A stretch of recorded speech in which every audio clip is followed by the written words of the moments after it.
गरीब नागिन माँ और चुड़ैल। एक छोटे से गांव में एक पार्वती नाम की औरत रहती थी। पार्वती को बच्चा होने वाला था और वो दर्द में चिल्ला रही थी कि तभी अचानक से एक बच्चे के रोने की आवाज आती है। तभी पार्वती के साथ कौशल्या तुरंत बच्चे को उठाती है।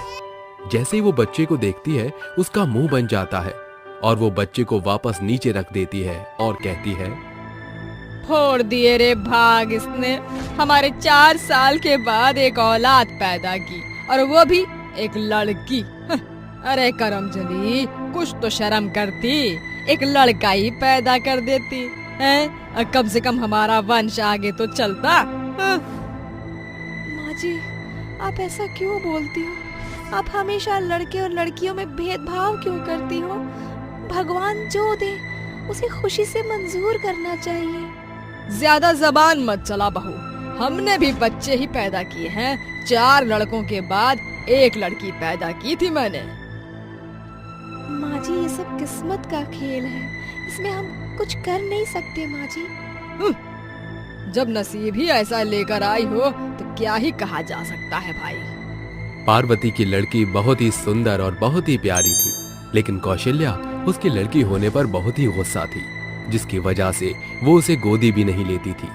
कौशल्या एक दिन अपने मन ही मन सोचती है, हे भगवान, ऐसे तो इसकी बेटी से छुटकारा नहीं मिलेगा, मुझे कुछ तो करना ही होगा। कौशल्या पार्वती की बेटी को उठाकर जंगल की तरफ ले जाने लगती है, जहाँ वो चलते चलते एक नदी के किनारे पहुँचती है। हे भगवान, मैं इस बच्चे को मारना तो नहीं चाहती थी, लेकिन क्या करूं, मुझे लड़की की कोई जरूरत नहीं है। भगवान, तुमसे हाथ जोड़कर विनती है, अगली बार हमारे घर में बेटा ही पैदा होना चाहिए बस। ये कहकर वो पार्वती की बच्ची को नदी के पानी में छोड़ देती है और वहां से चली जाती है। वहीं दूसरी तरफ बच्ची पानी में बहते हुए आगे की तरफ पहुंच जाती है, जिसके बाद एक नागिन की नजर उस बच्ची पर पड़ जाती है। हे भगवान, कितनी मासूम सी बच्ची है, कोई इतना निर्दयी कैसे हो सकता है जो इसे नदी के पानी में छोड़ गया। आज से ये मेरी बच्ची हुई और मैं इसकी माँ, मैं इसका अच्छे से ख्याल रखूंगी। नागिन पार्वती के बच्चे को पालने लगती है। वहीं दूसरी तरफ पार्वती का अपनी बेटी के खो जाने से रो रो के बुरा हाल हो जाता है। कहाँ चली गई मेरी प्यारी बच्ची? आखिर कौन मेरी बच्ची को ले जा सकता है? भगवान, मुझे मेरी बच्ची लौटा दो, मैं अपनी बच्ची के बिना नहीं जी सकती। अरे अच्छा हुआ कि यहाँ से चली गई, नहीं तो जिंदगी भर तेरी बेटी का बोझ उठाना होता मुझे।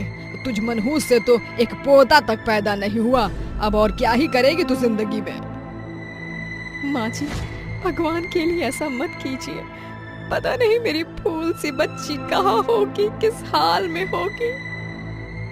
देख पार्वती, ज्यादा ड्रामे मत दिखा, जो होना था हो गया। लगता है तेरी बेटी तेरे नसीब में थी ही नहीं। ये कहकर कौशल्या वहां से चली जाती है और बेचारी रोते रोते घर के काम करने लगती है। वहीं दूसरी तरफ नागिन उस बच्चे की अच्छे से देखभाल करती है। ऐसे ही धीरे धीरे कुछ वक्त बीत जाता है और वो बच्ची अब बड़ी हो जाती है, जिसके बाद नागिन उसका नाम सृष्टि रखती है। एक दिन नागिन अपने नागलोक में अपनी बेटी सृष्टि का परिचय देती है। ये है मेरी बेटी सृष्टि, अगर मुझे कुछ हो जाएगा तो मेरी जगह मेरी बेटी सृष्टि ही लेगी। तभी वहां कई सारे नागों में से एक नाग नागिन से कहता है, तुम झूठ बोल रही हो, ये तुम्हारी बेटी नहीं है, तुमने इसे नदी से उठाया है। मैंने खुद अपनी आंखों से तुम्हें इस बच्चे को नदी से उठाते हुए देखा था। ये बात सुनते ही सृष्टि रोने लगती है और रोती हुई वहां से भाग जाती है और जंगल में एक पेड़ के नीचे जाकर बैठ जाती है। मेरा कोई नहीं है इस दुनिया में। मेरी खुद की माँ भी मेरी माँ नहीं है। पता नहीं मेरी असली माँ कहाँ होगी और किस हाल में होगी। सृष्टि जिस पेड़ के नीचे बैठी थी वो एक बरगद का पेड़ था, जिस पर एक बहुत ही भयानक चुड़ैल का साया था। जैसे ही चुड़ैल की नजर सृष्टि पर पड़ती है, वो अपने मन ही मन सोचती है, अरे वाह, क्या बात है, मेरे बिना ढूंढे ही मुझे आज शिकार मिल गया। अब मैं इस लड़की को खा जाऊंगी और अपनी भूख मिटाऊंगी। जैसे ही चुड़ैल सृष्टि को पकड़ने वाली होती है, उतने में सृष्टि की एक दोस्त शिवन्या नागलोक से उसे ढूंढते हुए जंगल में उसके पास पहुंच जाती है। अरे अब ये नागिन बच्ची कहाँ से आ गई? अच्छा खासा मौका खराब हो गया। अगर मैंने इस इंसानी बच्ची को इस नागिन बच्चे के सामने खा लिया तो नागलोक के सभी नाग और नागिन मुझे मार देंगे। शिवन्या सृष्टि से कहती है, देखो सृष्टि, तुम्हारी माँ बहुत अच्छी है, वो तुमसे बहुत प्यार करती है। उनकी कोई औलाद नहीं थी। जब तुम उन्हें मिली थी, उन्होंने तुम्हारी देखभाल की और तुम्हें इतना बड़ा किया। तुम ये सब कैसे भूल सकती हो? अगर ऐसी बात थी तो उन्होंने मुझसे झूठ क्यों बोला कि मैं उनकी बेटी हूँ? उन्होंने मुझे सच क्यों नहीं बताया? मैं अपनी असली माँ के पास जाना चाहती हूँ। ये कहकर सृष्टि अपनी माँ को ढूंढने के लिए गांव पहुंच जाती है। वहीं दूसरी तरफ चुड़ैल उसके पीछे भागती हुई उसका पीछा करने लगती है, जहां उसे गांव के अंदर कई सारे इंसान दिखाई देते हैं। इतने सारे इंसान! अरे वाह! अब मैं सबसे पहले इन लोगों को खाऊंगी। सदियों से भूखी प्यासी वहाँ पड़ी थी, आज अपनी भूख मिटाऊंगी। चुड़ैल पूरे गांव में ऊधम मचा देती है, चारों तरफ लोगों को पकड़ पकड़ कर खाने लगती है। चुड़ैल का कहर पूरे गांव में फैल जाता है। लोग चुड़ैल से बचकर यहाँ वहाँ भागने लगते हैं। चुड़ैल एक एक करके सबको अपने मुंह में निगलने लगती है। किसी को नहीं छोड़ूंगी, सबको खा जाऊंगी। तुम सब गांव वाले मेरे पेट में जाओगे, कोई नहीं बचेगा इस गांव में। चुड़ैल का आतंक पूरे गांव में फैल जाता है। गांव के लोग अपनी जान बचाने की कोशिश करते हैं, लेकिन कोई नहीं बच पाता। तभी चुड़ैल के दिमाग में सृष्टि के बारे में आता है। जिसे खाने में यहाँ आई थी उसे तो मैंने अभी तक खाया ही नहीं।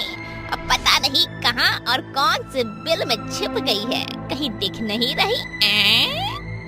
चुड़ैल यहाँ वहाँ सृष्टि को ढूंढने लगती है। वहीं दूसरी तरफ सृष्टि अपनी माँ के घर पहुँच जाती है और उन्हें अपने बारे में बताती है, जिसके बाद पार्वती उसे देख गले से लगाते हुए उससे कहती है, बेटा, तू मेरी एक लौती औलाद थी, लेकिन मुझे नहीं पता था कि एक दिन तू मुझसे बिछड़ जाएगी।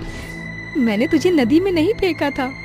एक दिन सुबह जब तुम मुझे नहीं मिली तो मैंने तुझे बहुत ढूंढने की कोशिश की, लेकिन मेरी सभी कोशिश नाकामयाब रह गई। पर तुझे वापस अपने सामने देखकर मुझे बहुत खुशी मिली है। पार्वती अपनी बेटी सृष्टि को गले से लगा लेती है और रोने लगती है। तभी वहां चुड़ैल सृष्टि को ढूंढते ढूंढते पहुंच जाती है।